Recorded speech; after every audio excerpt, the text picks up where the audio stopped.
कब और कैसे हुई शिवरात्रि की शुरुआत। महाशिवरात्रि की कथा।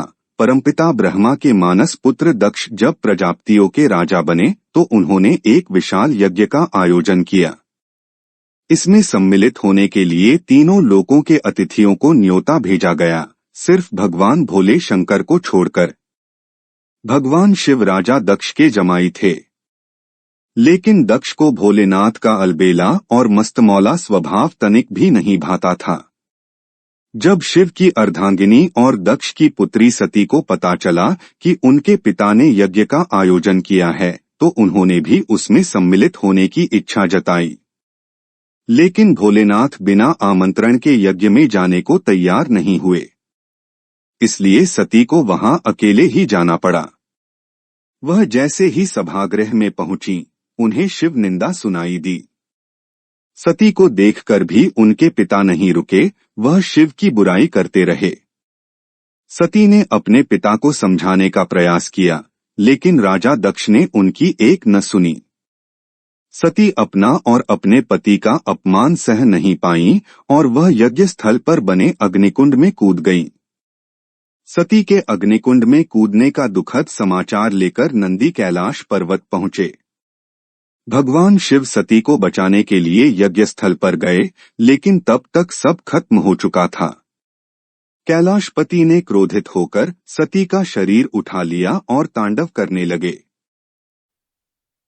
जिस दिन शिव ने तांडव किया था वह फाल्गुन महीने के कृष्ण पक्ष की चतुर्दशी 14वीं तिथि थी। महापुराण के अनुसार वही खास तिथि महाशिवरात्रि हुई। शिवरात्रि का अर्थ शिव की रात। शास्त्र के अनुसार हर सोमवार का दिन शिव की पूजा के लिए उपयुक्त है। हर महीने के कृष्ण पक्ष की चतुर्दशी तिथि शिवरात्रि होती है। फाल्गुन में महीने में वही खास तिथि महाशिवरात्रि हो जाती है। महाशिवरात्रि के दिन देश के 12 ज्योतिर्लिंगों में शिव भक्तों का जमावड़ा लगता है। इनके नाम हैं सोमनाथ, मल्लिकार्जुन, महाकालेश्वर, ओंकारेश्वर, केदारनाथ, भीमशंकर, विश्वेश्वर, त्र्यंबकेश्वर, वैद्यनाथ, नागेश्वर, रामेश्वर और घिष्णेश्वर। हिंदू शैव संप्रदाय वालों के लिए यह सबसे बड़ा धार्मिक अनुष्ठान है। दुनिया के सभी शिवालयों में इस दिन अंधकार और अज्ञानता को दूर करने का संकल्प लिया जाता है। दिन भर उपवास रखकर शिवलिंग को दूध, दही, घी, शहद और गंगाजल से स्नान कराया जाता है। शिवपुराण के अनुसार इसी रात शिव और पार्वती का विवाह हुआ था। इसका मतलब हुआ शिव और शक्ति या फिर पुरुष और आदिशक्ति यानी प्रकृति का मिलन। एक और मान्यता है कि इसी दिन ब्रह्मांड की रचना हुई थी। सती के शोक में भगवान शिव गहन समाधि में चले गए, ध्यानमग्न हो गए। उनके ध्यान को कोई तोड़ ही नहीं पाता। भगवान विष्णु और ब्रह्मा भी सारे जतन करके हार गए। सृष्टि का संचालन भी बाधित होने लगा। देवतागण की समझ में नहीं आ रहा था कि भगवान शिव का ध्यान तोड़ने के लिए क्या जाए। दूसरी तरफ हिमालय की बेटी के रूप में सती का पुनर्जन्म होता है। उनका नाम रखा गया पार्वती। पार्वती शिव को पाने के लिए कठिन तपस्या करती हैं।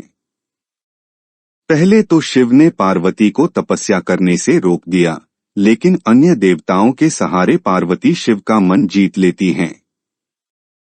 फिर एक विशाल समारोह में शिव पार्वती का विवाह हुआ। उस दिन भी फाल्गुन महीने के कृष्ण पक्ष की चतुर्दशी तिथि थी। इसीलिए लड़कियां शिव के समान वर पाने के लिए इस दिन शिव की पूजा करती हैं। मध्यकालीन इतिहास से पता चलता है कि संसार की मंगल कामना के लिए लड़कियां, विवाहित विधवाएं सभी स्त्रियां शिवरात्रि का व्रत करती हैं। इसका मतलब यह नहीं कि शिवरात्रि सिर्फ स्त्रियों के लिए है। शिवरात्रि का पहला अनुष्ठान एक पुरुष ने ही किया था। वह कहानी भी स्वयं शिव ने बताई है। शिव पुराण के अनुसार पुराने जमाने में काशी यानी आज की वाराणसी में एक निर्दयी शिकारी रहता था। उसे धर्म कर्म से कुछ लेना देना नहीं था। उसका रोज का काम ही पशु हत्या थी। एक दिन वह शिकार करने के लिए जंगल गया और रास्ता भटक गया। शाम घिर आई। जंगल के जीव जंतुओं के डर से वह एक पेड़ पर चढ़ गया। दिन भर कुछ खाने को नहीं मिला था। वह डाली पर बैठे बैठे पत्ते तोड़कर नीचे फेंकने लगा। वह बेल का पेड़ था। पेड़ के नीचे एक शिवलिंग था। शिकारी को इस बारे में कुछ पता नहीं था। वह दिन था शिव चतुर्दशी यानी महाशिवरात्रि, और शिकारी भूखा था। उसके फेंके हुए पत्ते बार बार शिवलिंग पर चढ़ रहे थे। दूसरे दिन शिकारी घर लौटकर देखता है कि उसके घर एक अतिथि आया हुआ है। वह शिकारी स्वयं न खाकर अपने हिस्से का भोजन अतिथि को दे देता है। इस तरह मंत्रोच्चार न जानते हुए भी उस शिकारी ने सही तरीके से शिवरात्रि व्रत का पालन कर लिया। बाद में जब शिकारी की मृत्यु हुई, अब शिवदूत और यमदूत के बीच विवाद हो गया। शिवदूत उसे अपने साथ ले जाना चाहते थे तो यमदूत अपने साथ। कोई छोड़ने को तैयार नहीं। अंत में विवाद निपटाने यमराज पहुंचते हैं। शिवदूतों ने जब कारण बताया तो यमराज ने उनकी बात मान ली। कहा जाता है कि अगर कोई विधि विधान से शिव चतुर्दशी का पालन करता है तो उसे यमलोक नहीं जाना पड़ता, उसे स्वर्गवास या मोक्ष मिलता है।